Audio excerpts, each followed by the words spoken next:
Francine, j'espère que vous allez bien. Alors aujourd'hui, nous allons parler sur le nouveau départ.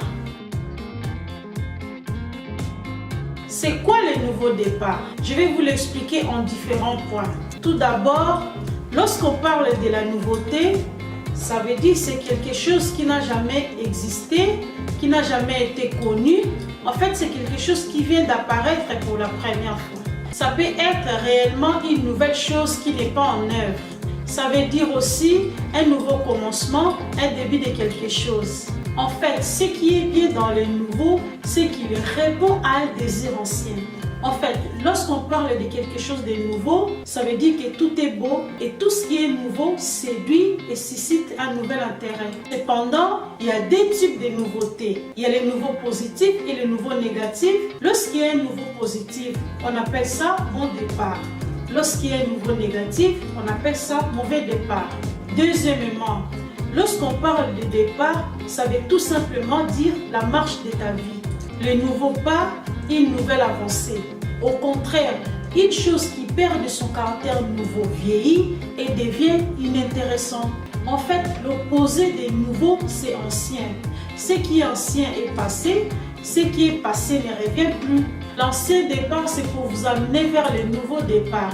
Et il n'est pas bon de vous référer au passé. Même la Bible dit, ne pensez pas aux événements passés. Dieu est celui qui suit. Il est le Dieu du temps présent. Il s'appelle le temps. Comme vous êtes encore en vie, vous ne pouvez pas vous conjuguer au passé. Ce n'est pas ce que vous êtes qui est important. C'est comment vous allez devenir qui compte. Lorsqu'on s'accroche trop au passé, on se condamne de ne pas voir l'avenir. J'aime bien le dicton qui dit « Lorsque ton passé t'appelle, ne réponds pas s'il n'a rien de nouveau à te dire. » En troisième lieu, lorsqu'on parle du passé, effectivement, ce sont des choses qu'on a vécues. Ce sont des choses telles que les échecs, les humiliations, en fait, toutes les choses qui vous ont fait pleurer. Donc, on a parlé du passé, du départ, et maintenant, nous allons parler de la restauration. Il faut vous restaurer, il faut tout renouveler dans votre vie. C'est vrai qu'autrefois était très difficile, très éprouvant pour certains. Beaucoup ont pris des coups, d'autres ont lâché prise. Mais laissez-moi vous dire, vous n'êtes pas le seul. Les années se suivent mais ne se ressemblent pas. En fait, vous ne pouvez pas rester la même personne que vous étiez. Augmentez votre niveau de maturité, grandissez, faites des changements dans votre vie, planifiez, focalisez-vous, développez la meilleure attitude, augmentez votre confiance en vous, accomplissez, passez à l'action et devenez enthousiaste. En fait, dans les nouveaux départs, tout change, tout devient nouveau. Il faut devenir une nouvelle personne. Il faut bâtir un nouveau vous. Le nouveau départ est un mode de vie. C'est la nouvelle formule. En fait, vous devez avoir de nouveaux objectifs. Vous devez contrôler votre entourage et changer de mentalité. Vous devez côtoyer les gens qui ont la même vision que vous, aimer les gens qui vous aiment. Vous ne devez pas courir derrière l'amour de tout le monde. Exigez beaucoup de vous-même et attendez peu des autres pour vous épargner beaucoup d'ennuis. Ensuite, dans les nouveaux départs, vous devez réduire certaines choses, comme parler au téléphone avec des amis pendant des heures et des heures.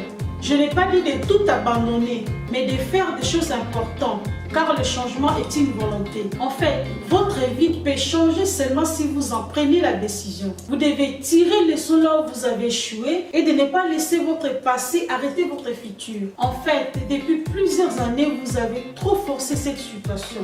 Vous ne faites que tourner en rond et vous avez les mêmes convictions. Vous avez les mêmes problèmes, les mêmes soucis pour les mêmes raisons. Vous vous posez les mêmes questions pour plusieurs personnes. Vous ne faites que les mêmes bêtises et vous avez toujours les mêmes excuses. Même parfois vous recevez des conseils de vos proches, mais après vous revenez toujours avec les mêmes soucis à résoudre. Et en plus de cela, vous voulez absolument autre chose dans votre vie, mais vous faites toujours la même erreur qu'hier. C'est-à-dire ce n'est plus les autres, mais vous devenez les soucis des problèmes de votre vie. La folie, c'est de répéter les mêmes erreurs en espérant une réussite différente. En fait, il y a des choses que vous avez trop cherchées, qui vous ont fait perdre le temps pour rien. Vous devez laisser tomber. Même la Bible dit racheter le temps. Parfois, on vous fait attendre 9 ans de fiançailles. Ce n'est pas quand même normal, ma sœur. Il faut laisser tomber. Parce qu'il y a un homme à côté qui est sérieux et prêt à s'engager.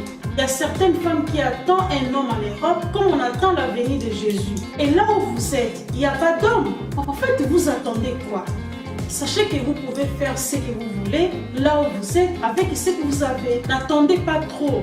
Pendant que vous attendez de vivre, la vie passe. Vous devez vous-même prendre la décision de vaincre. En gros, recommencer sur un nouveau sens. Recommencer un nouveau vous, recommencer un nouveau départ, un nouvel objectif, un nouveau travail, comme si rien n'a jamais été accompli. Ayez de la détermination, visualisez ce dont vous avez besoin. Redoublez d'efforts, refusez de vous laisser abattre. Devenez la meilleure version de vous-même. Vous devez franchir vos limites et aller au-delà de votre imagination. Vous devez choisir vos fréquentations. Déconnectez-vous des gens qui vous dévalorisent. Débarrassez-vous des amis qui vous ramènent en arrière. Quittez les amis lourds, car avec certaines personnes, il faut faire ce qu'on appelle l'amour éloigné. En fait, ces conseils désignent la volonté d'une personne de vouloir refaire entièrement sa vie et de considérer cette nouvelle exécution comme la première, comme si cette personne découvrait la mission à accomplir. Voilà, c'est la fin de la vidéo. Le sujet des nouveaux départs, on n'en parlait pas uniquement le 31 décembre ou le 1er janvier, car vous devez savoir que les gens peuvent changer et prendre une nouvelle tournante chaque jour. Le commencement n'est pas seulement en janvier, on commence un nouveau départ lorsqu'on a pris conscience. D'autres en prennent conscience en janvier, d'autres en décembre, d'autres en juillet, ainsi de suite. Nous ne devons pas faire une tradition de parler d'autres sujets qu'en fin décembre et début janvier. N'hésitez pas de vous abonner, de liker et de me laisser un petit commentaire. C'était les conseils d'une grande dame. Ciao!